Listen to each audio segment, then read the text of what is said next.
नमस्कार। सत्यहिंदी.com के मेरे इस प्रोग्राम पूरा सच में आपका स्वागत है। कभी-कभी बड़ा आश्चर्य होता है कि देश का एक बड़ा नेता, एक जननेता, देश का प्राइम मिनिस्टर जब सामने सत्य को देखने के बाद भी 180 डिग्री पे रिवर्स होके जनता से कोई दरख्वास्त करता है, कोई अपील करता है, कोई शाबाशी देता है अपने अपने बारे में, अपने गवर्नेंस के बारे में, तो फिर लगता है कि क्या वो जनता की समझ को वो इतना कम समझ रहा है? और कब तक? क्या जनता की समझ ऐसी ही रह जाएगी? कल का किस्सा देखिए। कल अखबार आज जो आए हैं, तो कल की 3 घटनाओं का जिक्र है। जरा गौर कीजिएगा उन घटनाओं पे। बीजेपी का एमपी, जो कुश्ती फेडरेशन का अध्यक्ष है, उसके खिलाफ ओलंपिक मेडल्स जीते हमारे बच्चे बजरंग पूनिया, विनीता फोगाट और एक को कहे, करीब आधा दर्जन थे उसमें जो नेशनल और इंटरनेशनल उस पे के लेवल पे खेले हैं और हमारे लिए गोल्ड, ब्रॉन्ज और सिल्वर लाए हैं, जिनका हमें इस्तकबाल करना चाहिए, जिनको हाथों हाथ लेना चाहिए। वो बेचारे भूख हड़ताल पे बैठे हैं इस अध्यक्ष के खिलाफ कि इसने सेक्सुअल एक्सप्लॉयटेशन किया। जरा गौर कीजिएगा, जो आरोप लगाए हैं वो कितने घिनौने हैं कि इन्होंने सेक्सुअल एक्सप्लॉयटेशन किया है। आप जरा सोचिए, बीजेपी का वो एमपी है और बहुत दिनों से, एक लंबे अरसे से कुश्ती फेडरेशन का अध्यक्ष है और इन लड़कियों ने, साक्षी मलिक, विनीता फोगाट और बजरंग पुनिया ने भी इसकी तस्दीक की है। वो कह रहे हैं कि साहब क्या लॉजिक है कि आप लखनऊ में हमारी ट्रेनिंग कराएंगे, वहां पे कौन से इसे सुविधा है, इसलिए कि आपका घर है। और जो आरोप लगाए हैं, बीजेपी के लिए एक शर्म की बात होगी कि उसके एक नुमाइंदे को, जिसको कि आपने रखा है फेडरेशन में, उसके ऊपर सेक्सुअल एक्सप्लॉयटेशन के आरोप लग रहे हैं। और उसी दिन मोदी जी का भाषण आता है, भाई बहुत नुकसान देश का हो गया, खेलों को आपने पास टाइम समझा, खाली एक रिक्रिएशन का समझ लिया कि अच्छा थोड़ी बहुत खेल भी कर लो, बाकी तो दूसरी चीजें करनी है। इसको एक्स्ट्रा करिकुलर एक्टिविटी ना समझिए, ये मुख्य चीज, इसीलिए देश का नुकसान हुआ है। मोदी जी, वो तो बेचारे खेलने जाए लड़के लड़कियां, वो ओलंपिक में भी मेडल लाए, लेकिन इस सेक्सुअल एक्सप्लॉयटेशन का क्या होगा? आप जब ये कह रहे थे तो आपको मालूम नहीं था कि यहाँ पे धरने में, आपके नेशनल कैपिटल में, दिल्ली में, ये बच्चे धरने पे बैठे हैं आपके एमपी के खिलाफ? और तब भी आप कह रहे हैं कि साहब खेलों से बड़ा नुकसान हो गया, इसकी मानसिकता बदलनी पड़ेगी, उनको लगातार ये पास टाइम ना समझे, ये एक्स्ट्रा करिकुलर एक्टिविटी ना समझे, इसको मुख्य चीज समझे और तब अपने बच्चों को भेजे। इस घटना के बाद कितने लोग अपने बच्चों को भेजेंगे? अब दूसरा तथ्य देखिए। आज अखबार में बीजेपी के जो तथाकथित लेखक होते हैं, बड़े बड़े आर्टिकल लिखते हैं, उसमें एक ने लिखा है, साहब ये जो विदेशी एजेंसियां हैं ये भारत की तस्वीर बहुत खराब कर रही, बहुत गलता करती हैं, भूखमरी का सूचकांक दे देती हैं, जबकि भारत में ऐसा कुछ नहीं है। क्या ये बात मोदी जी को नहीं मालूम है कि एनएफएचएस राउंड फिफ्थ की अपनी रिपोर्ट में, भारत सरकार की अपनी रिपोर्ट में बताया गया है कि 89% नवजात शिशु जो 6 महीने से 23 महीने के हैं, उनको मिनिमम एक्सेप्टेबल न्यूट्रिएंट्स नहीं मिलते, वो कुपोषण के शिकार होते हैं। इनमें 80% कुपोषण के शिकार हैं और ये ताजा आंकड़े हैं। और यही आंकड़े 1911 में जब आए थे तब भी, 2011 में आए थे तब भी आए थे, कोई बदलाव नहीं आया है। ये हमारे 9-14 से आप हैं सरकार में, आज वो नौनिहाल अगर 14 में पैदा हुए होते और उनको कुपोषण से बचाया गया होता तो आज वो 8 साल के होते और खेलने गए होते और अगले कुछ सालों में वो ओलंपिक मेडल लाने की स्थिति में होते। आपने कहा साहब हमारा यूथ डिविडेंड है, और ये एज का जो डिविडेंड हमें मिलने जा रहा है, कहां से लाएंगे वो डिविडेंड? आपका ये गोल्डन पीरियड खत्म होने जा रहा है 2035 में, और आपका युवा कुपोषण का आज भी शिकार है। लेकिन आप कह रहे हैं कि भारत बदल रहा है। आज अभी फिर से स्टेटमेंट आया है कि स्वर्णिम युग भारत का आ रहा है। ये हर 5 में से 4 बच्चे कुपोषण के शिकार होंगे, तो भारत का भविष्य कैसा होगा ये आपको मालूम नहीं है। लेकिन कहना है, आपने कह दिया तो कोई कैसे काटेगा? आप प्रधानमंत्री हैं तो आपने कह दिया, अब हम उसको लेके लपेट रहे हैं कि साहब तो बहुत बड़ी बात है।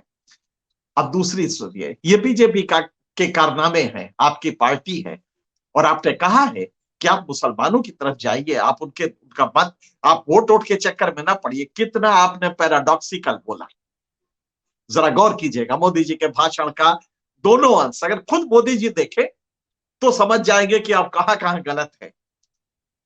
भाषण में उन्होंने कहा कि वोट की राजनीति नहीं, आप मुसलमानों के पास जाइए, पसमानदा मुसलमानों के पास जाइए। तो कैटेगरी नहीं क्रिएट कर दी है, उनके पास जाइए, उनका दिल जीतिए, और वोट वो दे चाहे ना दे, बिना वोट पॉलिटिक्स के, बिना वोट के इच्छा के आप उनको दे, हमें नहीं ना वोट दे, लेकिन हम उनको मित्रवत भाव से रखें। बड़ा अच्छा लगा सुन के। उसी भाषण में आपने अगले सेंटेंस में कहा है, और ये काम 2024 तक पूरा कर लेना होगा। ये 24 क्या है? 24 वोट के लिए नहीं है, 2024 तो वोट ही होता है ना, और क्या? बाकी बाकी कोई भगवान राम का जन्मदिन है, या मोहम्मद साहब का है, या उनका है, क्राइस्ट का है? 2024 चुनाव का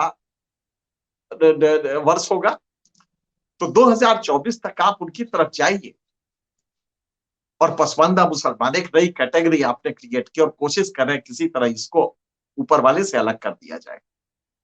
आप जब ये करते हैं तो जनता की एवरेज अंडरस्टैंडिंग को इतनी पुअर क्यों समझते हैं?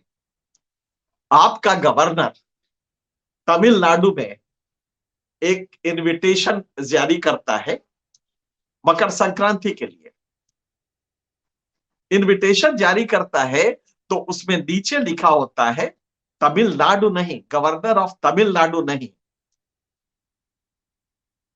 उसमें लिखा रहता है तमिल कजगम, तमिल कजगम। उसका शब्द जो है वो आपने नया लिया है, और उसको दिया है आपने नाम तमिलनाडु की जगह उसको कहा है और उसमें ये कहा है उस तमिलनाडु की जगह तमिल जगन, तमिल जगन, तमिलनाडु का नाम। और उसमें आपने एम्ब्लेम राज्य सरकार का नहीं लगाया, राज्य का एम्ब्लेम होता है जो गवर्नर लगाता है, क्योंकि वो governor head of the state होता है। जैसे president head of the state होता है इसका केंद्र सरकार के लिए, उसी तरह से यूनियन का होता है, उसी तरह स्टेट का गवर्नर होता है। तो वहां पे आपने एम्ब्लेम लगाया है जो वो केंद्र सरकार का लगाया है, और नीचे लिखा है तमिल जगम।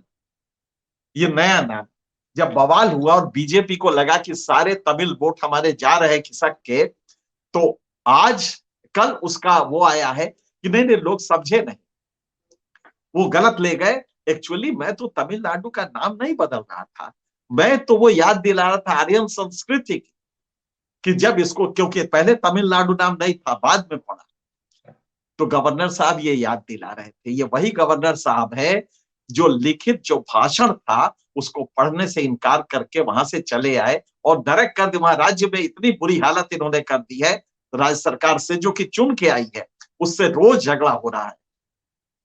ये आपका रिप्रेजेंटेटिव है। इशारा कहां से गया होगा? होम मिनिस्ट्री से गया होगा ना, कि आप यही करते रहिए। तो लिहाजा उसने, आप सोचिए कि ये गवर्नर जब पढ़ते हैं या आपके राष्ट्रपति जब ये अभिभाषण अपना पढ़ते हैं, तो आप जानते हैं उसमें क्या लिखा रहता है? मेरी सरकार ने ये किया, मेरी सरकार ने ये किया, क्योंकि वो एक्चुअली आपकी सरकार मानी जाती है। जब आप संसद में बोलते हैं या विधायिकाएं, राज्य विधायिकाओं में बोलते हैं, तो मेरी सरकार यूज करते हैं। और वहां पे गवर्नर साहब ने राज्य सरकार की लिखी हुई स्पीच, जो हमेशा परंपरा रही है, उसको पढ़ने से इनकार कर दिया और लौट के चले आए। रोज वहां तमाशा खड़ा हो रहा है। आपका एक नुमाइंदा केरल में वहां की सरकार नहीं चलने दे रहा है, आरिफ मोहम्मद खान गवर्नर साहब वहां पे सरकार नहीं चलने दे रहे हैं। कमोबेश यही स्थिति है आपकी छत्तीसगढ़ में। वेस्ट बंगाल का तो कहना ही कहा। और सरकारों से जब वो लड़ते हैं रोज, तो कई आप उनका प्रमोशन भी कर देते हैं, ये भी कई बार देखने में आया है। आप ये स्थिति रखते हैं और उसके बाद कहते हैं कि साहब हम फेडरल है, कोऑपरेटिव फेडरलिज्म का कंसेप्ट आपने दिया। सुनने में कितना अच्छा लगा, हम लोग को भी लगा जब नया नया ये शब्द आया और अभी ताजा थे, आपको पूरी तरह नई जनता जानती थी। तो आपने कहा कोऑपरेटिव फेडरलिज्म, ये सहकारी संघवाद होगा। और आपके गवर्नर क्या कर रहे हैं ये आप देख रहे हैं।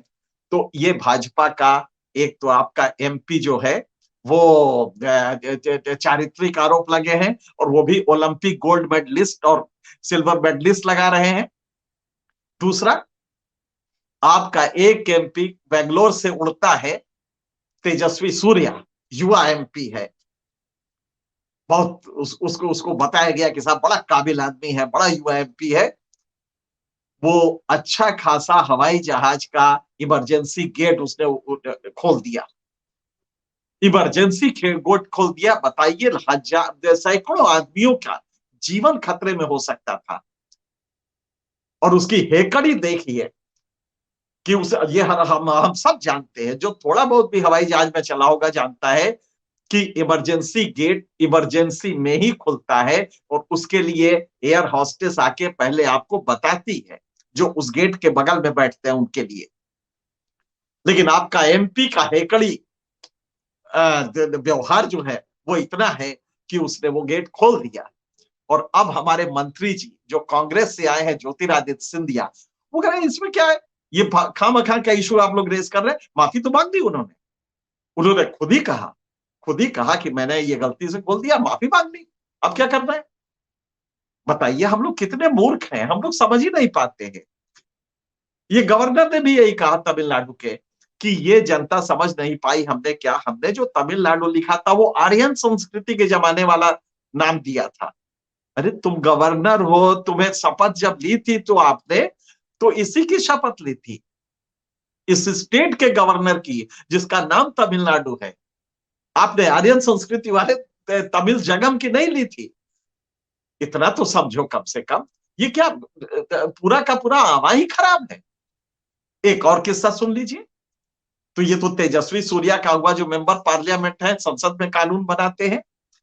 अब एक बीजेपी का युवा मोर्चे का कोषाध्यक्ष गाजियाबाद में दारू पिलवाता था अपने रेस्टोरेंट में, और बिल देता था मुर्गे का, चिकन का बिल देता था, दारू पिलवाता था।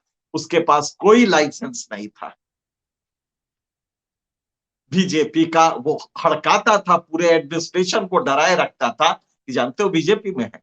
कोई ताज्जुब नहीं होता कि उसकी प्रतिभा देख के, जैसे लखीमपुर खीरी में प्रतिभा देख के आप जानते हैं कि उसका पिछला रिकॉर्ड देखा गया, और वो रिकॉर्ड में लिखा था कि तस्करी से में इन्वॉल्व है, और उसकी प्रतिभा देख के उसको हमने केंद्र में मंत्री बना दिया। कोई ताज्जुब नहीं था कि ये भी अगर बच गया होता तो ये भी कहीं मंत्री होके और भारत के संविधान की रक्षा की शपथ ले रहा होता, भारत के संविधान में निष्ठा की शपथ ले रहा होता।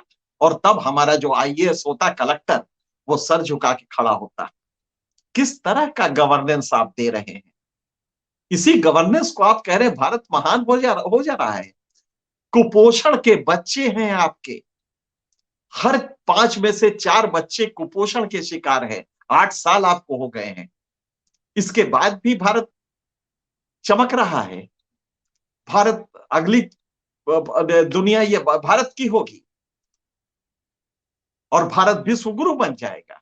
ये क्या कमजोर लड़कों को लेके, ठूंठ बच्चे पैदा करके, दुबले बच्चे पैदा करके, चाइल्ड वेट एट बर्थ नहीं है। आप जानते हैं बुरी स्थिति है।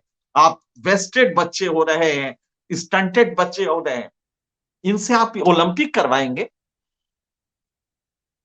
और बच्चों के गार्जियन को आप बता रहे हैं कि बड़ा वो खेलते नहीं है। आप ब्रजभूषण सिंह को ठीक कीजिए, जिसको आपने नुमाइंदा रखा है, आपका एमपी है, चारित्रिक दोष का आरोप लग रहा है। आप में सुधार अगर नहीं करेंगे तो हो सकता है कुछ दिनों तो जनता नहीं समझ पाती है, लेकिन इसकी मियाद बहुत ज्यादा नहीं होती है। Quality of collective consciousness, logic, power, ये ऐसा नहीं है कि शाश्वत भाव होता है कि आप हिंदू मुसलमान करके निकाल ले जाएंगे और ऐसे ही सब चलता रहेगा। कभी कश्मीर के नाम पे, कभी 3 तलाक के नाम पे, कभी पसमानदा के नाम पे। ये क्वालिटी ऑफ कलेक्टिव कॉन्शियसनेस अचानक बदलती है और ये आपको अंदाजा नहीं मिलेगा कि कब सब कुछ बदल गया। आज के लिए इतना ही। अगले हफ्ते कुछ और मुद्दों को लेकर आपके सामने आएंगे, लेकिन आप सोचिएगा जरूर, और सिर्फ सोचिएगा नहीं, जो दूसरे लोग नहीं सोच रहे हैं उनको भी ये चीजें बताइए। उनके लॉजिक पावर को बढ़ाना ये हम सब की जिम्मेदारी है। उनको वॉल्यूम ऑफ इंफॉर्मेशन देना, सही सूचना देना। आप जरा सोचिए, आज हमें इसी सूचना देने के लिए मोदी जी ने, उनकी सरकार ने और खास करके इलेक्ट्रॉनिक एंड आईटी मिनिस्ट्री ने हमारे खिलाफ एक नया ड्राफ्ट तैयार किया है, जिसके तहत वो आईएनबी की, प्रेस इंफॉर्मेशन ब्यूरो को या ऐसे किसी एजेंसी को ये शक्ति देने जा रही है कि वो चाहे तो कोई भी मीडिया का कंटेंट अगर भ्रामक है, फेक है, तो उसको रोक सकते हैं। अब जरा सोचिए, भारत के संविधान निर्माताओं ने जो 8 रेस्ट्रिक्शंस लगे हैं, जिसमें मूल 4 ही हैं, 3 पंडित नेहरू के टाइम में लगे और एक चाइना वार के टाइम में लगा, उसमें एक भी नहीं है जो सरकार को यह पावर देता हो कि फेक न्यूज डिसाइड कीजिए। सरकार के पास कतई कोई पावर नहीं है। लेकिन आज वो एक बड़ा अच्छा इसका दोहा है नानक साहब का कि एक ने कही दूजे ने मानी, नानक दोनों ब्रह्म ज्ञानी। तो ministry of information technology power दे रही है मिनिस्ट्री ऑफ आईएनबी को कि आप कर लीजिए, और आईएनबी कर लेगा कल से।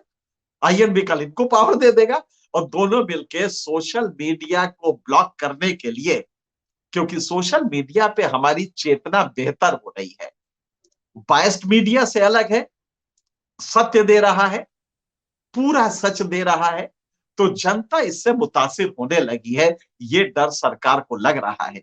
तो मुझे लगता है कि आप अपने कर्तव्य को भूले नहीं कि सत्य हमें हर व्यक्ति को बताना है। संभव है वो न समझ पाए, लेकिन ये हमारा दायित्व है कि हम उसे इस सत्य से रूबरू कराते रहें, और हम कराते रहेंगे तो ये देश वाकई बदलेगा और जो ये भ्रमजाल फैलाया जा रहा है ये नहीं रहेगा। आज के लिए इतना ही। अगले हफ्ते फिर किसी बड़े मुद्दे पे मिलेंगे। तब तक के लिए सत्य हिंदी का ऐप डाउनलोड करें गूगल प्ले स्टोर पर।